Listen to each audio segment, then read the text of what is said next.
Nous le disions tantôt, fin du 145e appel des Layènes ce vendredi. Il a démarré hier jeudi sous le thème Valeurs islamiques et développement durable à la lumière des enseignements de Seydina Limamoulaye, une occasion solennelle pour la famille du Mahdi de lancer un message pressant et plein de vigueur aux nouveaux gouvernants et à la jeunesse, sans oublier les familles religieuses. À noter que la cérémonie officielle aura lieu cet après-midi à partir de 15h. Et puis également, nous l'annoncions dans les titres, après sa réunion de ce mardi à 28 janvier, le bureau politique de PASTEF, les Patriotes, reconnaît une situation politique, économique et sociale difficile. L'instance du parti accuse une nouvelle fois le régime précédent de maquillage des comptes publics. Ainsi, PASTEF annonce des réformes pour faire dérouler l'agenda national de transformation Sénégal 2050. Nous reviendrons plus amplement là-dessus très prochainement. En attendant, nous parlons de fiscalité également cet après-midi dans le cadre du renforcement du contrôle fiscal au Sénégal. La Direction générale des impôts et domaines se dote d'un nouvel outil de collecte de données. Il s'agit du data mining, qui est une application de modernisation et de renforcement des praticiens de contrôle fiscal. Matarbari. Le data mining, c'est le nouveau projet de la Direction générale des impôts et domaines. C'est une application qui apporte une touche nouvelle dans le domaine du renseignement fiscal. Nous sommes une administration qui collectons une masse très importante de données. Et ces données, lorsqu'elles ne sont pas exploitées, il s'agit juste d'actifs qui dorment au fond de nos placards ou au fond de nos tiroirs. Nous avons mis en place aujourd'hui donc une application qui nous permet de transformer cette donnée, c'est-à-dire de la traiter, d'en faire des informations utiles qui servent à la fois au niveau des services d'assiette, de contrôle et de recouvrement. C'est une avancée majeure du contrôle fiscal au Sénégal. L'une de ses missions est de renforcer la capacité de l'administration en ce qui concerne l'exploitation des données venant des contribuables. L'application permet de croiser différentes données. Vous avez 3 types de contribuables. Aujourd'hui, le segment sur lequel la DGID est en train de travailler, c'est le segment des personnes physiques, donc les particuliers comme vous, et le segment des petites entreprises qui déclarent un chiffre d'affaires inférieur à 100 millions. Il s'agit également de faire du data mining un outil efficace de lutte contre les fraudes liées à la fiscalité. Donc ça va nous permettre de confronter d'une part les éléments que nous avons aux déclarations qui sont souscrites par les contribuables. D'autre part, ça va nous permettre aussi de découvrir des contribuables qui malheureusement, pour une raison ou une autre, ne souscrivent pas à leurs obligations de déclaration. Contrôler le niveau des déclarations pour s'assurer que chaque contribuable déclare le niveau de revenu qu'il est tenu de déclarer. Cet outil, développé avec le concours de Expertise France, marque un tournant dans le projet de souveraineté fiscale. En plus de la mobilisation des recettes, il améliore le cadre juridique mettant en place une politique rigoureuse d'exploitation des renseignements. Et puis le ministère des Finances et du Budget, à travers la Direction générale du budget, a lancé officiellement hier, lors d'un atelier avec les acteurs clés, l'exécution du budget au titre de l'année 2025. Cette rencontre a été aussi une occasion de tirer les enseignements de l'exécution du budget de 2024 et de partager avec les acteurs les nouvelles orientations, ainsi que réfléchir sur des réformes pour la gestion de 2025. Comme à l'accoutumée, les acteurs clés de l'exécution des dépenses se sont rencontrés pour échanger sur les difficultés rencontrées lors de l'exécution du budget de l'année écoulée et présenter par cette même occasion les grandes orientations pour la mobilisation des crédits nécessaires à la gestion de 2025. Il est important en de pareilles circonstances de rappeler les éléments de contexte qui sont relativement difficiles et qui impactent fortement les finances publiques. Pour cette année, ce lancement de l'exécution budgétaire s'effectue dans un contexte particulier. Le Sénégal a connu une alternance et de nouvelles autorités qui ont mis en place une nouvelle stratégie nationale de développement déclinée à travers l'agenda national de transformation Sénégal 2050. Une vision tournée vers des changements de fond. Il va falloir qu'on rende la dépense publique beaucoup plus flexible dans son exécution, beaucoup plus transparente, pour que ce qu'on fait en termes d'exécution puisse être compris par les citoyens. Dans leur vision d'un Sénégal plus souverain, plus juste et plus prospère, les nouvelles autorités misent sur une économie participative pour multiplier le rythme de mobilisation des fonds à travers notamment les impôts. Une ambition que compte porter la Direction générale du budget. Je pense que c'est un axe fondamental de la réforme. La présentation peut-être de la DGD reviendra un peu sur ces aspects.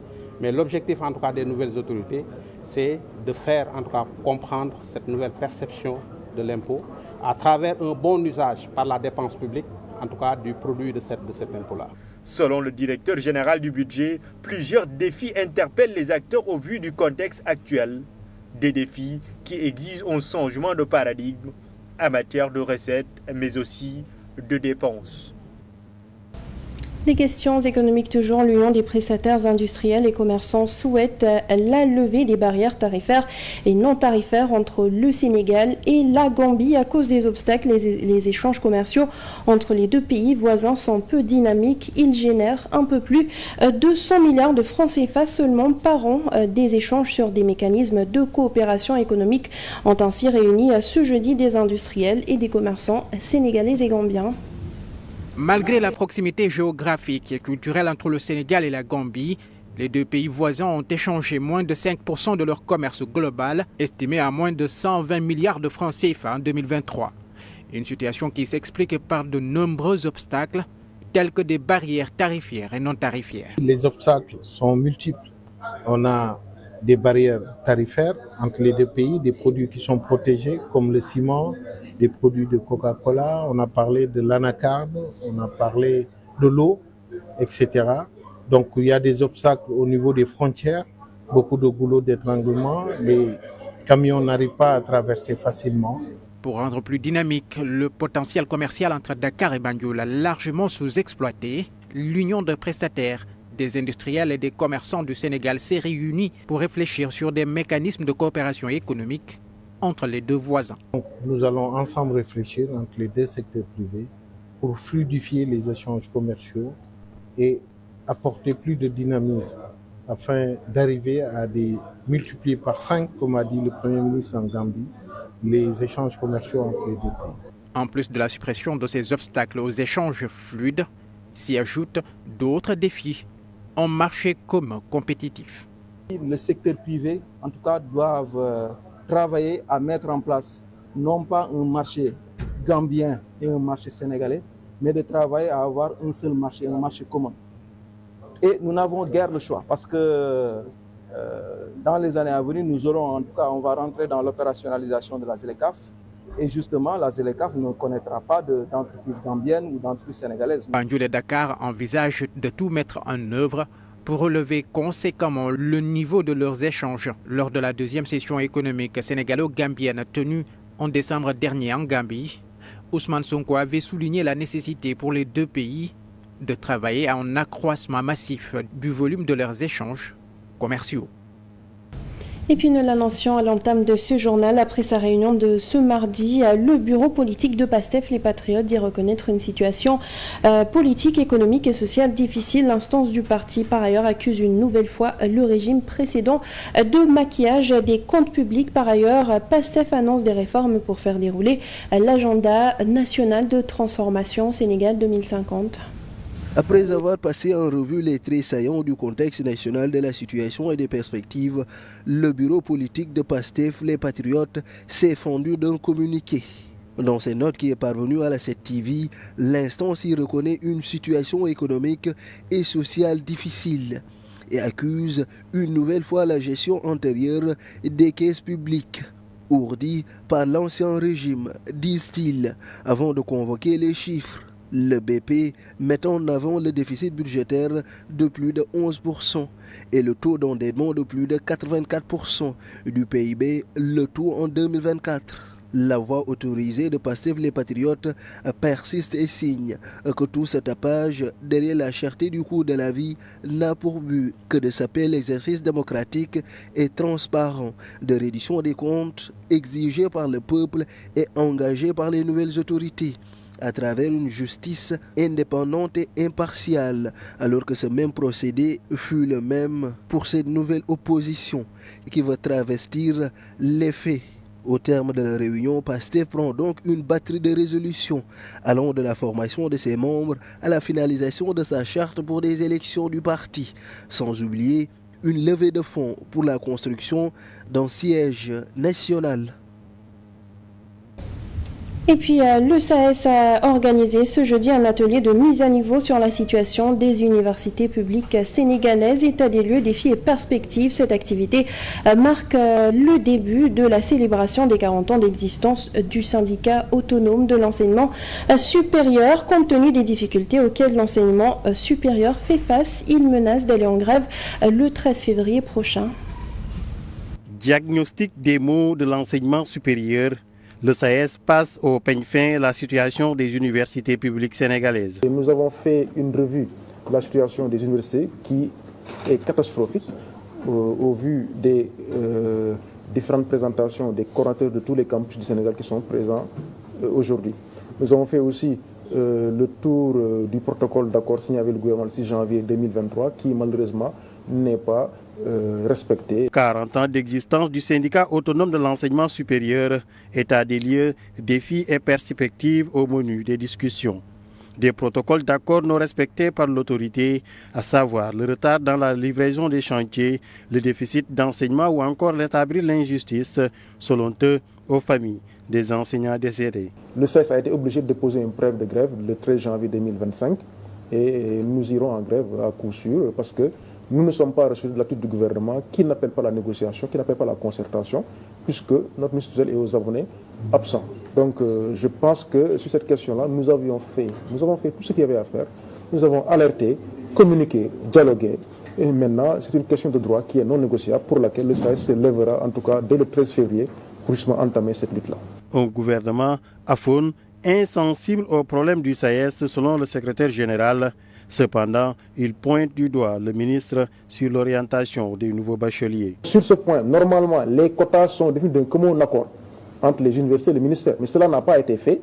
Et dans certaines filières, le ministère a envoyé plus de 400% d'étudiants par rapport au nombre qu'il fallait. Et donc, c'est ce qui ne va faire que retarder les années académiques. Vous ne finissez pas les chantiers, vous ne recrutez pas d'enseignants, vous n'éclairez pas le budget, vous violez la loi pour orienter plus d'étudiants que l'on peut recevoir. Et vous attendez à ce que les années soient finies. Elles ne finiront pas tant qu'on va continuer à procéder de la sorte.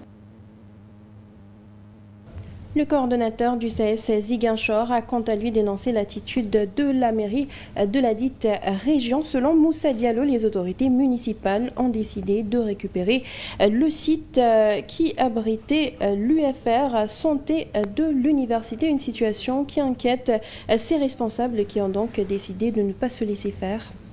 La mairie est en train de vouloir mettre base sur le site qui abrite cette UFR-là.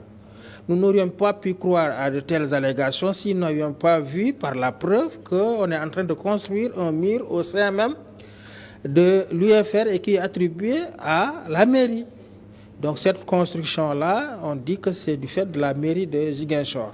Nous sommes en face d'un problème plutôt moral, parce que l'UFR Santé, quand même, elle abrite des enseignants-chercheurs qui vont faire des prestations au niveau des hôpitaux de Ziguinchor qui soignent des malades. Je ne saurais vous dire à qui il appartient, mais si la mairie veut mettre sa main sur le site, c'est parce qu'elle n'appartient peut-être pas proprement à l'UFR.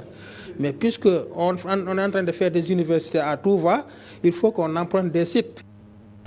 Pendant ce temps, direction Louga pour lutter contre le chômage des jeunes et favoriser leurs insertions professionnelles. Des bourses de formation en énergie solaire seront accordées à des jeunes de la région. Ce projet mené dans le cadre du programme PF2E en partenariat avec le CFAM vise à leur offrir des compétences qualifiantes. Par ailleurs, réduire l'immigration clandestine. Permettre à ces jeunes aujourd'hui, qui sont au nombre de 20, de pouvoir bénéficier d'une formation technique en solaire pour pouvoir se prendre en charge ultérieurement. C'est un métier porteur, parce que nous déjà au niveau du CFAM, on est dans le solaire, on travaille dans le solaire depuis, mais pour le PF2E, je crois que c'est une ouverture vers les métiers porteurs, parce que ça aussi c'est important. Je crois que ça, il faut remercier l'équipe du PF2E de penser à ouvrir une nouvelle cohorte dédié au solaire. Aujourd'hui, c'est une priorité. C'est une priorité des autorités de ce pays Et tout le monde sait que 30%, l'objectif est d'affecter 30% du cycle fondamental vers la formation professionnelle. Permettre à tous les jeunes Sénégalais d'avoir une qualification professionnelle et d'être employables à la fin de la formation pour s'insérer adéquatement dans le marché du travail. Actualité à l'international, très rapidement avec la situation inquiétante dans l'est de la République démocratique du Congo, plus précisément à Goma, où les hôpitaux font état de plus de 1000 blessés civils dans les combats de ces derniers jours entre le M23 soutenu par le Rwanda et l'armée congolaise et ses alliés. La plupart de ces derniers ont des blessures par balles et des éclats d'obus submergeant les hôpitaux de la capitale provinciale, alors que la communauté de développement d'Afrique australe, le SADC, a déployé une force multinationale composée de soldats sud-africains, tanzaniens et malawites dans l'est de la RDC. Un sommet extraordinaire des chefs d'État de l'organisation est prévu ce vendredi à Harare, au Zimbabwe, pour évoquer notamment la situation au nord Kivu et au sud Kivu. Et sur ce, nous passons tout de suite à la revue de presse.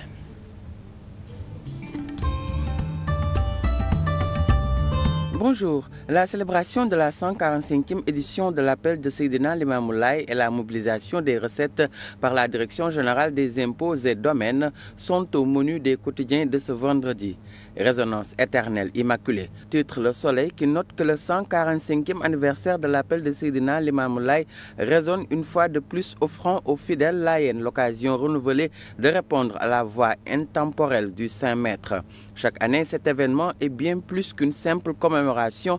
Il est une renaissance spirituelle, une immersion dans un héritage sacré qui défie le temps et les générations. Al-Muntazar est venu, il a lancé son appel, puis il est reparti. Écrit la publication. La publication ajoute: ce legs spirituel vibrant et actuel en tout temps trouve un éclat particulier lors de ces 2 journées de prière où la ferveur atteint son apogée. D'abord à Cambérène, puis à Ngor et enfin à Yoff, les fidèles s'immergent dans leur foi, en communion avec leur Seigneur et leur Mahdi, dans une ferveur qui témoigne de la pérennité de son appel. Direct News, sur la même lancée, écrit à sa une que le message de Seydina Limamou Laye est toujours d'actualité. La vie et l'œuvre du Mahdi, parcouru par le journal Direct News, qui note que le fondateur de la confrérie layène adorait Allah avec dévotion. Il parlait pour son peuple si celui-ci était dans le besoin et en cas de maladie, car ses prières étaient exaucées. Vox Populi reste aussi dans la ferveur de la célébration de l'appel et rapporte les viatiques de Seydina Issa Laye Thiaw, coordonnateur de l'appel des Layennes. Méfions-nous de l'ethnicisation des problèmes, a-t-il dit hier lors de la cérémonie d'ouverture de cette manifestation religieuse. Le guide religieux ajoute qu'il nous faut continuer de cultiver l'unité nationale et il appelle aussi l'État à prendre des mesures rigoureuses, sinon notre tissu social va se détériorer. L'Observateur nous plonge aussi dans la ferveur de Cambérène à l'occasion de la 145e édition de l'appel de Seydina Limamou Laye al-Mahdi. Dans sa description, le journal nous explique que la vue est imprenable. Du blanc à perte de vue, une couleur de paix, de piété et d'unicité. Premier jour de ferveur, de prière et de recueillement qui a vibré très tôt le matin du jeudi au son des incantations religieuses destillées par les mégaphones, écrit l'Observateur. Sur un tout autre sujet, le journal Le Quotidien rapporte que pour l'année 2025, la DGID veut collecter 3014 milliards de francs CFA, une hausse de 584 milliards par rapport à l'année dernière. Tout le monde à la caisse, s'exclame Le Quotidien. Sud Quotidien signale que dans le cadre de la mobilisation des recettes fiscales et budgétaires, l'État est en quête de nouvelles niches. Le ministère des Finances et du Budget entend s'activer de manière encore plus dynamique pour la mobilisation des ressources. Le journal Enquête fait aussi remarquer que la traque des délinquants fiscaux ne faiblit pas. Elle va prendre une autre dimension avec le lancement hier d'une nouvelle application dénommée ASREF, application de suivi des renseignements fiscaux, souligne la publication. Elle note qu'en sus du lancement d'une nouvelle application qui va permettre non seulement d'identifier les assujettis qui passent entre les mailles des filets, mais aussi de lutter contre les sous-déclarations. La DGID est en train de préparer les avis d'imposition à la suite du recensement des propriétés immobilières. L'info parle de réformes audacieuses du ministère des Finances, revoir l'assiette fiscale et mettre en place des mesures d'administration rigoureuses. C'est la nouvelle option de l'administration fiscale, afin de pouvoir assurer une mobilisation maximale des recettes. Et nous terminons avec Vox Populi qui revient sur l'accident mortel hier à Kaolack, bilan 7 décès. Dans cet accident survenu près de Kerdiafé, après celui de Bambey mardi, qui a fait 13 morts, 20 morts en 48 heures sur les routes, souligne Vox Populi. C'est tout pour cette revue de presse du jour. Très bonne lecture.